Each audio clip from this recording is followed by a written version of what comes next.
স্বাগত বন্ধুরা, মিনুর গপ্পসপ্পর আসরে আজ শোনাতে যাচ্ছি সুনীল গঙ্গোপাধ্যায়ের লেখা বিখ্যাত ছোট গল্প এলাচের কৌটো।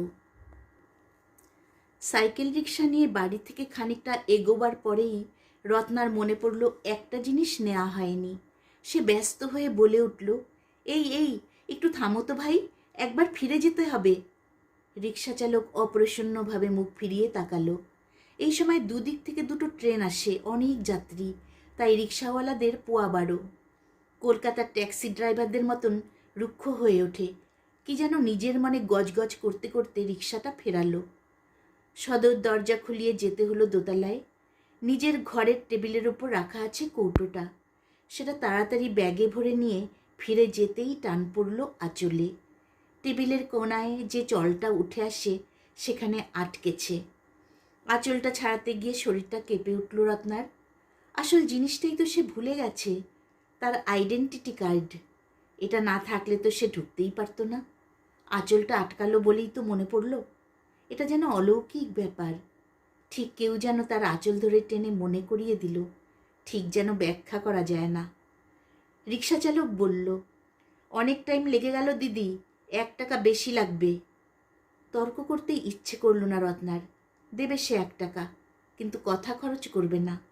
এই সময়টাতেই মফস্বল শহর সবচেয়ে বেশি জেগে ওঠে। ট্রেন আসে, দোকানপাট খোলে, স্কুল কলেজের ছেলেমেয়েরা বেরোয়, হাসপাতালেও ভিড় হয়। এই হাসপাতালের সামনেই আটকা পড়তে হয় ট্রাফিক জ্যামে। সামনে আবার একটা ময়লার গাড়ি।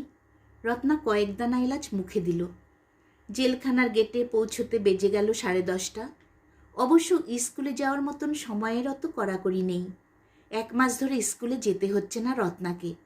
তার ডিউটি পড়েছে জেলে। 9 বছর ধরে স্কুলে একই জিনিস পড়াতে পড়াতে একঘেয়েমি এসে গিয়েছিল। সেই তুলনায় এখানকার কাজ তার ভালোই লাগছে, অন্যরকম অভিজ্ঞতা। গেটের কাছে এসে কার্ডটা বার করল রত্না। তাতে তার ছবি লাগানো আছে। প্রথম দিন তাকে সঙ্গে নিয়ে এসেছিলেন সুতোপাদি। তিনি হাসতে হাসতে বলেছিলেন, কার্ডটা সাবধানে রাখিস, দেখিস ভেতরে যেন কেউ জোর করে কেড়ে না নেয়, তাহলে কিন্তু তুই আর বেরোতেই পারবি না, এই গেটে আটকে দেবে। কেউ অবশ্য কেড়ে নেওয়ার চেষ্টা করেনি এর মধ্যে, তবে 2-3 জনের চোখের দৃষ্টি দেখলে ভয় ভয় করে। জেলখানা। প্রথম দিন ঢুকে সত্যিই খুব অবাক হয়েছিল রত্না। জেলখানার ভেতরটা কেমন হয় তার স্পষ্ট ধারণা ছিল না।